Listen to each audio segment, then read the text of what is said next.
What's up, guys, and welcome back to my YouTube channel, Masika Reaction.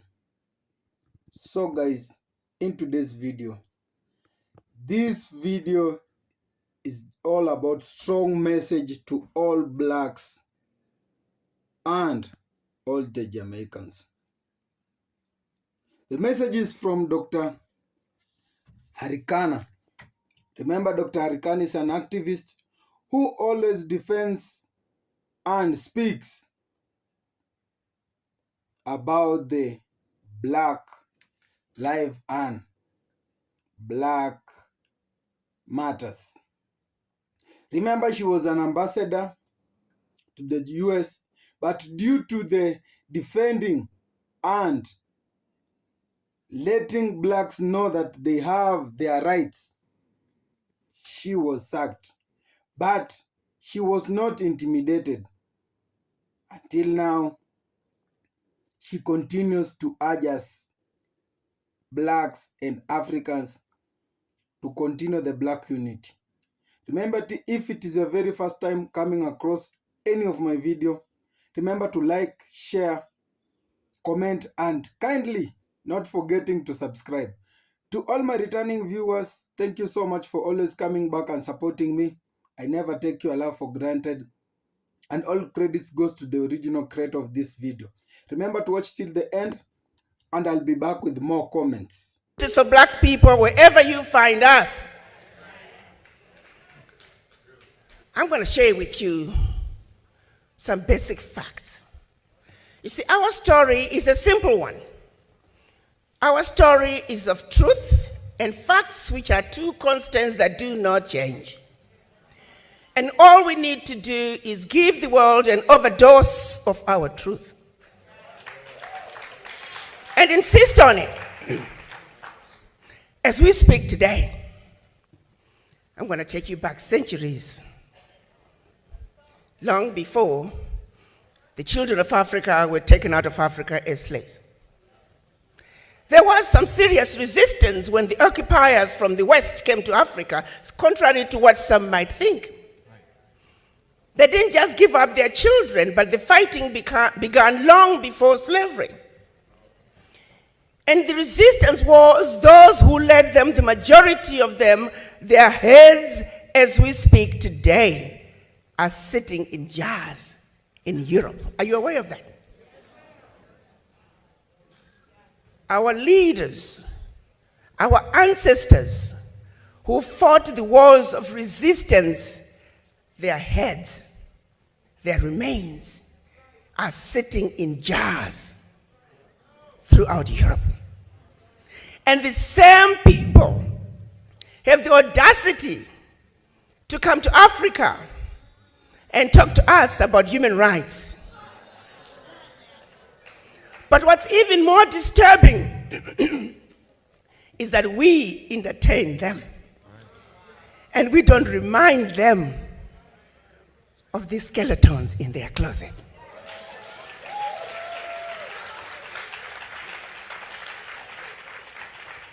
As we speak today, the priceless artifacts that they stole from all over Africa are sitting in their museums throughout Europe. And when you and I, when we visit Europe, we pay to see what belongs to us. Evidence of theft, evidence of murder in display, on display, in plain sight.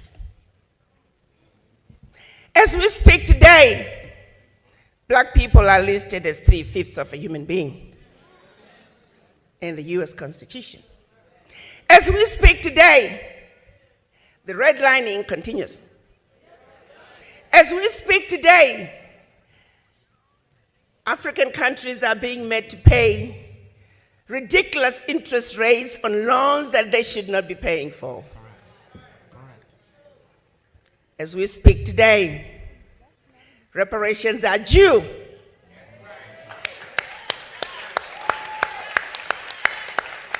Every everybody else has been given reparations, expect us.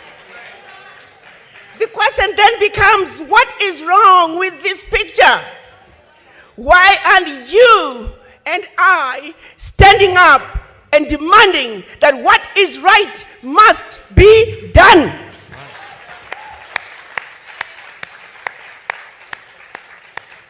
I can tell you why. Because no other race would stand for a minute what is being done to us. How long do you think a finger of a British soldier lasts in Zimbabwe? How long do you think a thumb of a German soldier lasts in Namibia? Not even a minute. They would storm in, kill hundreds, if not thousands of people just to recover that one finger. Why is it that we are unable to come together and speak our truth and demand that what needs to be done must be done?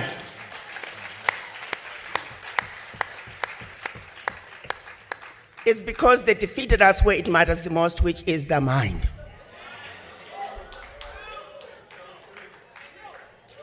It started with the missionaries in Africa long before slavery. They were sent by the Roman Catholic Church to subdue the Africans, make them believe that when you get slapped, turn the other cheek, and that your riches are in heaven. So by the time they followed with the colonizers to reap and rape Africa, we were already brainwashed. We were meant to believe everything African was bad and undesirable, and everything European was better. And the same brainwashing continued as our children were taken out of Africa enslaved. It continued on the plantations, color gradations, light-skinned versus dark-skinned, field workers versus kitchen workers. To this day, we suffer from the legacy of slavery and the legacy of colonization. For how long are we going to continue to suffer from this affliction? For it is singularly the reason why we are not able to come together just like other races and nationalities have done in this melting pot that is the United States of America. When you ask for the voices of the Irish Americans loud and clear, Jewish Americans loud and clear, German Americans, Italian Americans, Chinese Americans, Indian Americans, their voices are loud and clear.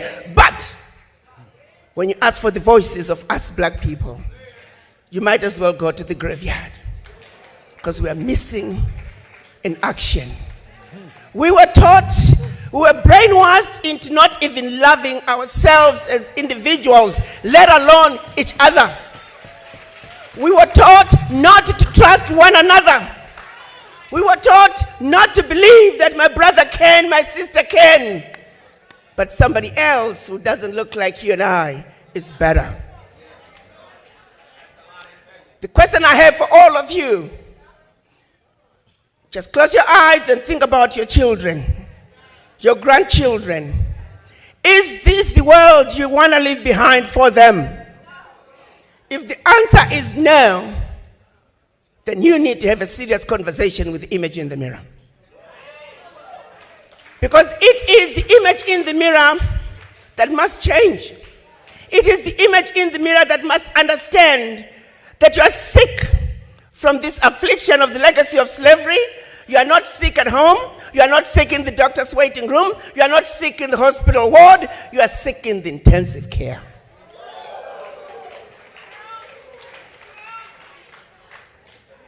How long are we going to continue to support other people's agendas? Those who stood up to fight during the civil rights movement, during the Pan-African days in Africa, civil rights in the United States, they were all silenced. We are emerging out of a period of 20 to 30 years where just nothing is going on. We are all fast asleep. When are we going to wake up? Reverend Al Sharpton is saying, the time to wake up is now.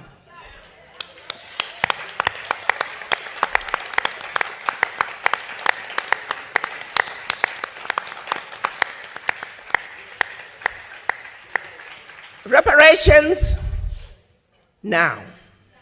We know all the companies that benefited from slavery. We have their name. We have the list.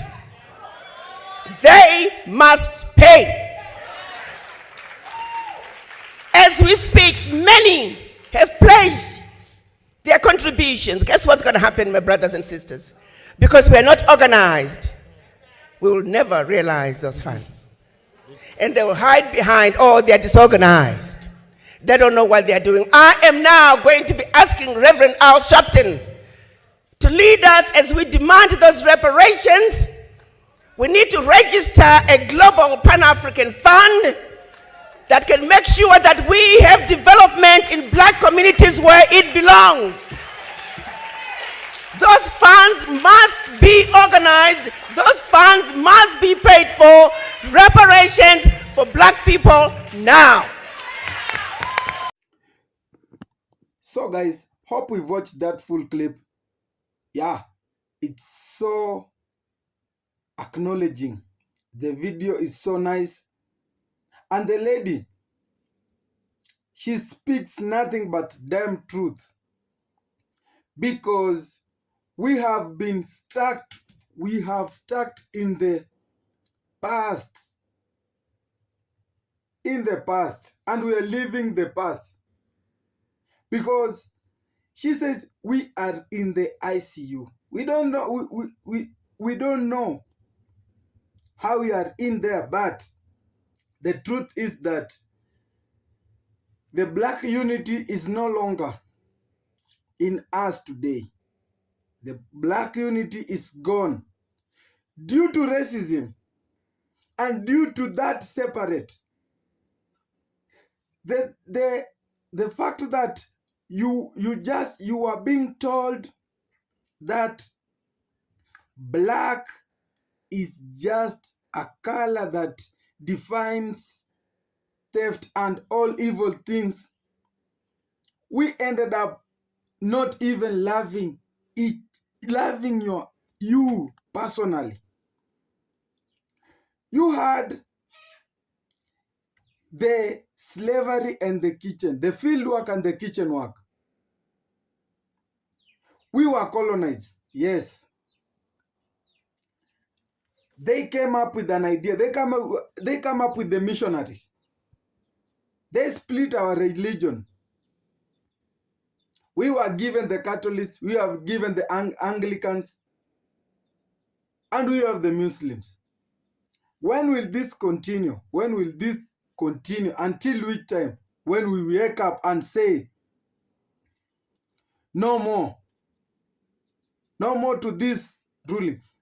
Imagine us continue paying that loans that our ancestors left. The loans that we don't know in the past years. So we are still living in that shoe of someone continue intimidating us. For instance, she asked, when you look yourself in a mirror and you figure out the life you are living today, and in case you die today, is this the life you want to live for your children? As for me, the answer is no, absolutely no. We have the Pan-Africanists. When the Pan-Africanists tried to go against whatever these whites were saying, they were end up silenced. In which way? They were assassinated. Remember, we have the likes of Martin Luther and the Marcus Garvey. These are the people who try to bring the black unity together and fight for what belongs to the blacks. For now, when you try to say something, you can.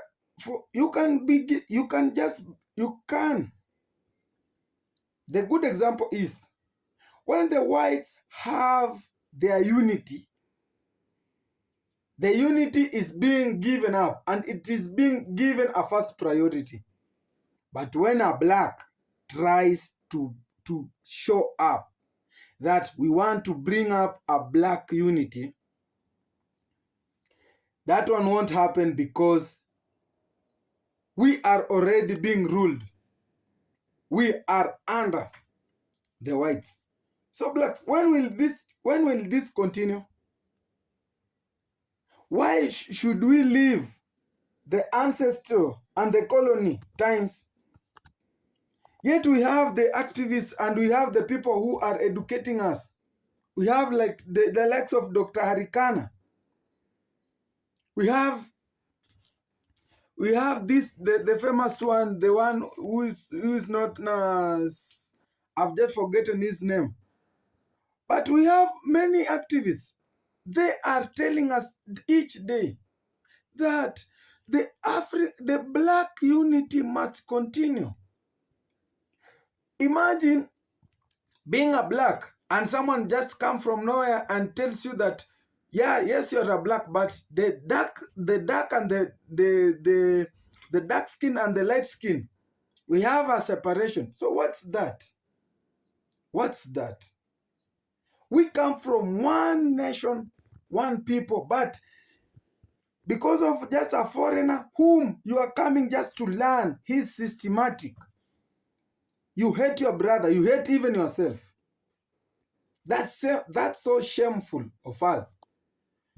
This is something that have to be tackled with a lot of energy. That we have just to come out that colony. Have just to come out on that colony. When will we wake up? Dr. Harikana she just spit out of anger because this thing hurts more. Because if I cannot love myself, will I love my brother? Will I love my sister? Why being told that even you can say for good examples that you can watch in many movies, or if you read books, the black color is being used in evil things. You heard that the devil was black. When these people went to steal, when they are robbing a bank, they wear a black mask. And when they are being found with the police, with the white police, they are being shot. Because the hatred of the color, because of the racism. When will we live? I'm asking again, when will we live to this, until this, we call this an end? When? As we hate each other, as we don't love each other, what's that? When will it end? So as you live for today, every black in Africa, in Jamaica, and all over the world, whenever you are, you black, the one watching this video, please, it is that high time we wake up. It is that time we wake up, we bring that black unity. The black unity is the one that will bring us together and is the one that will make us grow. So thank you guys for watching, and that was all for now. Till next video, God loves you. One love.